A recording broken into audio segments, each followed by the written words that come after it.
Jeep ಒಂದು track ರೇಸಿಗೆ ಹೋಗಿದ್ದೀರಿ. ನೀವು ಮೊದಲಿಂದನೂ ಇದೇ ಥರದ್ದು? ನನ್ನ ಕಾಲೇಜ್ ಸಮಯದಲ್ಲಿ ನಾನು ಬಹುಶಃ ಮೋಟಾರ್ ಸ್ಪೋರ್ಟಲ್ಲಿ ಬಹಳ ಆಸಕ್ತಿ ಮತ್ತು ಆ್ಯಕ್ಟಿವ್ ಆಗಿದ್ದೆ. ಬಹುಶಃ ನಾನು ಲೈಸೆನ್ಸ್ ಮಾಡುವ ನನಗೆ ಇಂಟ್ರೆಸ್ಟ್ ಮತ್ತು ಬಹಳ ಆಸಕ್ತಿ ಅದಕ್ಕಿಂತ ಹೇಳಿದರೆ ಲೈಸೆನ್ಸ್ ಮಾಡಿದ ತಕ್ಷಣ ಮೋಟೋ ಕ್ರಾಸಲ್ಲಿ ಪಾರ್ಟಿಸಿಪೇಟ್ ಮಾಡಬೇಕಂತೇಳಿ ನಾನು ಬಹುಶಃ ಆಸಕ್ತಿನ ನನ್ನ ಡ್ರೈವಿಂಗ್ ಲೈಸೆನ್ಸ್ ಮಾಡಿಸಿದ್ದೆ. ಬಹುಶಃ ನಾನು ಪ್ರಪ್ರಥಮವಾಗಿ ಅವತ್ತು ಬಹುಶಃ ನಾನು ಫಸ್ಟ್ ಪಿ ಯು ಸಿಯಲ್ಲಿ ಇರುವಾಗ ನಮ್ಮ ಕದ್ರಿಯಲ್ಲಿ ಕರಾವಳಿ ಆಟೋಮೋಟಿವ್ ಸ್ಪೋರ್ಟ್ಸ್ ಕ್ಲಬ್ನವರು ಅಲ್ಲಿ ಇದು ಅಂತಾರಾಷ್ಟ್ರೀಯ ಮಟ್ಟ ನ್ಯಾಷನಲ್ ಲೆವೆಲ್ ಮೋಟರ್ ಸ್ಪೋರ್ಟ್ ಮಾಡ್ತಾಯಿದ್ರು, ಡರ್ಟ್ ಟ್ರ್ಯಾಕ್. ಅಲ್ಲಿ ನಾನು ಭಾಗವಹಿಸಿ ನಾನು ಆಲ್ ಇಂಡಿಯಾದಲ್ಲಿ 3rd ಪ್ಲೇಸ್ ನಾನು ಪಡ್ಕೊಂಡಿದ್ದೆ. ತದನಂತರ ಡರ್ಟ್ ಟ್ರ್ಯಾಕಲ್ಲಿ ಚಾಂಪಿಯನ್ ಆಗಿದ್ದೆ.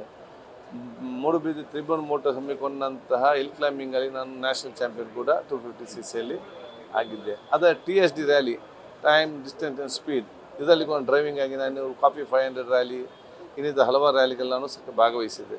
ನನ್ನ ಜೊತೆಯಲ್ಲಿ ಅವತ್ತು ನ್ಯಾವಿಗೇಟರ್ ಆಗಿ ಮೂಸಾ ಇದ್ದರು. ಅವತ್ತು ಈಗ ಅವರು ಮೂಸಾ ಅಂತಾರಾಷ್ಟ್ರೀಯ ಮಟ್ಟದ MRF ರೈಡರ್. ಅಷ್ಟು ಮಾತ್ರ ಅಲ್ಲ, ನಾವಾಗ ಮಂಗಳೂರಿನಲ್ಲಿ ಯುವಕರು ಮೋಟರ್ ಸ್ಪೋರ್ಟ್ಸ್ ಹೇಗೆ ಮಾಡಬೇಕು ಟ್ರೈನಿಂಗ್ ಬರಬೇಕಂತೇಳಿ ಮ್ಯಾಂಗ್ಳೂರ್ ರೈಡರ್ಸ್ ಕ್ಲಬ್ ಅಂತೇಳಿ ನಾವೇ ಸ್ಥಾಪನೆ ಮಾಡಿದ್ದೆ. ನಾನು ಅಧ್ಯಕ್ಷನಾಗಿದ್ದು, ಸದನ್ ಶೆಟ್ಟಿ ಗೌರವ ಅಧ್ಯಕ್ಷ ಆಗಿದ್ದು ಅವತ್ತೇ ಸ್ಟೂಡೆಂಟ್ ಟೈಮ್ನಲ್ಲಿ.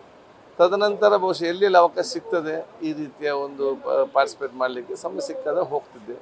ಈಗ ಇವತ್ತು ಮುಡಿಪಿನಲ್ಲಿ ನಾಡಿದ್ದು ಬಹುಶಃ ನಾಳೆ ಮತ್ತು ನಾಡಿದ್ದು ಕ್ರಾಸ್ ರೋಡ್ ಎಂಬ ನಮ್ಮ ತುಳುನಾಡು ಕ್ರಾಸ್ ರೋಡ್ಸ್ ಎಂಬ ಆಫ್ ರೋಡನ್ನು ಇವತ್ತು ನಿಯೋಜಿಸಬಲ್ಲ ಉತ್ತಮ ಸಂಘಟನೆ ಮಾಡಿದ್ದಾರೆ. ಆ ಟ್ರ್ಯಾಕನ್ನು ನಿನ್ನೆ ಹೋಗಿ ನಾನು ನೋಡಿದ್ದೀನಿ, ಚೆಕ್ ಮಾಡಿದ್ದೇನೆ.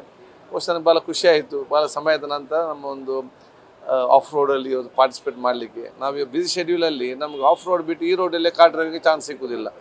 ಅದಕ್ಕೆ ಯಾವಾಗಾದೊಮ್ಮೆ ರಾತ್ರಿ 10 ಗಂಟೆ ತೆಕ್ಕೊಂಡು ಹೋಗಿ ಒಂದು ರೌಂಡ್ ಸುತ್ತೋಡೋದು ಬರೋದು, ಅಥವಾ ಬೆಂಗಳೂರಿಂದ ಮಂಗಳೂರು ಬರ್ತದೆ ನಾನು ಡ್ರೈವಿಂಗಲ್ಲಿ ಕೂತ್ಕೊಂಡು, ಇಲ್ಲ ನನಗೆ ಡ್ರೈವಿಂಗ್ ಮರ್ತು ಹೋಗ್ತದೆ ಎಂಬ ಭಯದಿಂದ.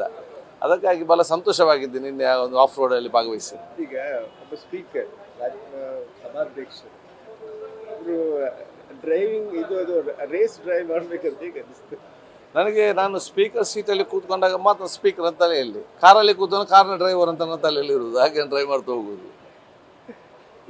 Thank you sir. Thank you. News first, ನಿರ್ಭೀತಿಯಿಂದ ನಿಮ್ಮ ಪರವಾಗಿ.